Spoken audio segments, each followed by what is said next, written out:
अजय शुक्ला जी, ये तो गजब नजारा है। 78 सांसद सस्पेंड। इंडिया गठबंधन की बैठक से पहले तुरंत अरविंद केजरीवाल को विपाशना में जाने वाले थे, उससे पहले ईडी का नोटिस। गठबंधन की बैठक के नाम पर ईडी एक्टिव हो गई। अजय जी, क्या लग रहा है कि कल की जो बैठक होगी उसमें क्या सीटों का बंटवारा, खासतौर से यूपी की कोई लाइन निकलेगी? और ये जो सरकार की कोशिशें हैं, सांसद सस्पेंड कर दो, ईडी लगा दो, इससे कुछ इंडिया गठबंधन पे असर पड़ेगा? मुझे नहीं लगता है कि ये नोटिसों एटिसों से कोई फर्क पड़ने वाला है। तो उसका तो पहला जवाब एक लाइन में ये है। नंबर 2, मैं आपका जो दूसरा है सवाल की सीटों को लेकर, निश्चित रूप से सीटों को लेकर ही उसमें चर्चा होनी है और किस तरीके से क्या फार्मूला निकाला जाए। और वो फार्मूला हर राज्य के लिए अलग अलग नहीं हो सकता है, क्योंकि पिक एंड चूज नहीं चलेगा। सबके लिए एक रखना पड़ेगा, यदि होगा तो वो होगा, नहीं तो नहीं होगा। तो इस चीज को लेके जितना कितनी सहमति बनती है, क्या बनता है, ये देखने वाला होगा। और निश्चित रूप से इसको लेकर के कुछ सकारात्मक मुझे लगता है समाधान निकलेगा। कोई इतना बड़ा इशू नहीं है। तीसरी चीज ये है कि जो छोटे छोटे से इश्यूज हैं वो एक दूसरे के जिसे कहेंगे सहिष्णुता के साथ में सॉल्व हो सकते हैं। तो इसलिए इतने बड़े अभी इशू नहीं इन्वॉल्व है। थर्ड मैं ये कहता हूं कि जब सुनीलम जी कहते हैं कि सब जो है ये कह दें कि हम चुनाव नहीं लड़ेंगे, ठीक है, कह दीजिए चुनाव नहीं लड़ेंगे, मत लड़िए। क्या फर्क पड़ता है इस सरकार को? वो कहेगी ठीक है मत लड़िए, जो लोग लड़ेंगे उतने ही दल सही लड़े, हम फिर से सरकार बनाएंगे और अच्छे से बनाएंगे।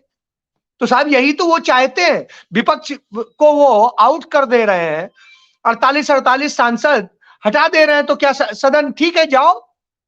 तो वो उनका तो मकसद ही यही है कि आप भाग खड़े हो मैदान छोड़ के, और यही चाहते हैं। और मैं आपसे दावे से कहता हूं, मैं तो पर्सनली इतना मुतमईन हूं कि गंगा जल लेके कह सकता हूं कि ईवीएम में कोई गड़बड़ नहीं है।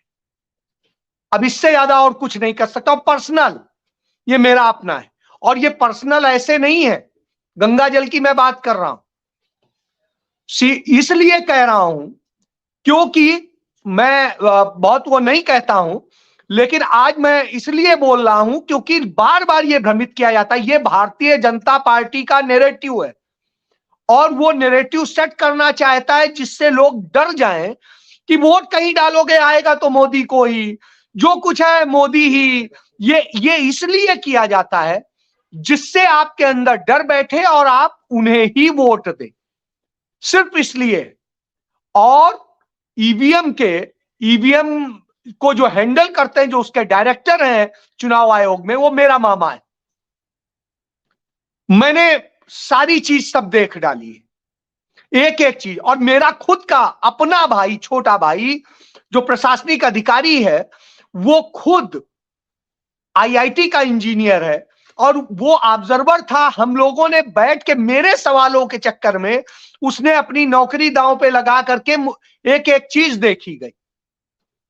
और उसके बाद में एक और एक्सपर्ट थे मित्र, उनका नाम नहीं बताऊंगा। तो हम सब लोगों ने देखा, इसलिए मुझे शक नहीं है। बाकी जिसको है बना रहे, मुझे नहीं कोई फर्क पड़ता है। मैं 100% जानता हूं कि यदि मैं जिसको वोट दूंगा, मेरा चाहे जिस जगह मेरा वोट होगा वो वहीं जाएगा जहां मैं डालूंगा। तो सीधी सी बात है, मुझे इस पे कोई संशय नहीं। बाकी रही बात, मैं इस पर मानता हूं जो 3-4 चीजें उसने बताई, वो ये है कि मशीन बदल दी जाए, जो पोस्टल बैलेट में खेल कर लिया जाए और कर लिया जाए, ये सब चीजें हो सकती हैं, इनसे कहीं नहीं मना किया जा रहा है। लेकिन इसमें नहीं, वीवीपैट में गड़बड़ हो सकती है, उसका उसने दिखाया कि वीवीपैट में गड़बड़ हो सकती है, लेकिन ईवीएम मशीन में नहीं हो सकती है। पहली बात, चलिए छोड़िए, अब उस पर मैं नहीं आऊंगा, विषय हमारा जो है उसी पे आते हैं।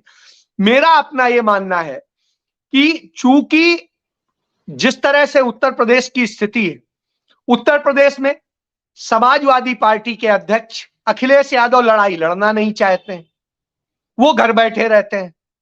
और बहुजन समाज पार्टी की नेता मायावती अपने घर में बैठी रहती हैं। कोई किसी विवाह समारोह में जाता है, कोई किसी विवाह समारोह में जाता है, साहब जनता के जो मुद्दे खड़े हैं उनको लेके बगल में हजरतगंज चौराहा है, गांधी प्रतिमा है, वहां पे आके धरना नहीं दे पाते हैं। और जब अजय राय एक अल्टरनेट लेकर के चलते हैं और मरी हुई कांग्रेस को जिंदा करने की कोशिश करते हैं, जनता के मुद्दों को लड़ने की कोशिश करते हैं, तो सबको दर्द होने लगता है। तो साहब या तो आप करो, आप लीडर हो, सबसे बड़ा स्टेक है आपका राज्य में, आप लड़ो, हम आपके पीछे खड़े होंगे। और जब नहीं हो रहा हो तो भैया हमें लड़ना पड़ेगा। लोकतंत्र की लड़ाई, यदि कांग्रेस देश के स्तर पे नहीं लड़ेगी तो फिर हम कोई दूसरा ऑप्शन ढूंढेंगे, लेकिन जब कांग्रेस लड़ेगी तो हम उसके साथ खड़े होंगे। तो स्वाभाविक सी बात है, जहां जिसकी जो जिम्मेदारी है, राज्य में जिसकी जिम्मेदारी है। अब यदि हम बात करें पश्चिम बंगाल की, तो ममता बनर्जी को वहां लड़ना चाहिए और उनके साथ दूसरे को खड़ा होना चाहिए। तो इंडिया गठबंधन का फर्ज ये है कि जहां जो लड़ रहा है उसके साथ में लड़े।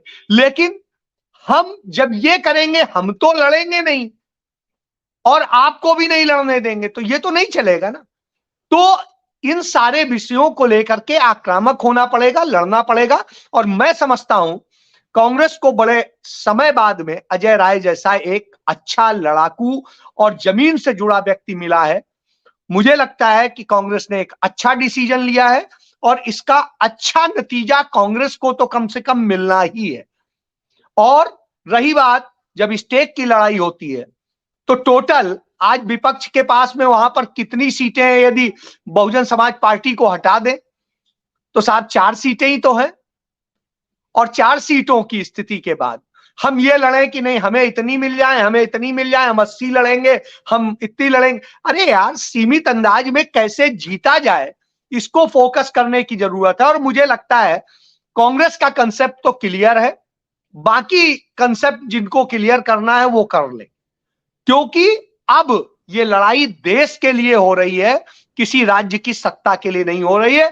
और लोकतंत्र बचाना है, नहीं तो यही स्थिति होगी कि सदन से भगाए जाते रहेंगे, दूसरी जगह से निकाले जाते रहेंगे, कानून जबरदस्ती लादे जाते रहेंगे और आप चिल्लाते रहिएगा, लड़ते रहिएगा, हमारा स्टेक ये, हमारा स्टेक, हमारा स्टेक। अब स्टेक सिर्फ एक है, देश बचाना है, संविधान बचाना है और इस देश को एक मजबूत लोकतंत्र, संवैधानिक लोकतंत्र देना है, जनता का देना है। तो आपको इन सारी लड़ाइयों से बाहर आकर के छोटी छोटी ये ईगो छोड़ करके लड़ाई लड़नी होगी बड़े उद्देश्य से। और जब बड़े उद्देश्य के लिए छोटे छोटे त्याग करने पड़ते हैं तो ये एक सोचना होगा सबको। और मुझे लगता है कि कल की मीटिंग में ये चिंतन होगा। जी।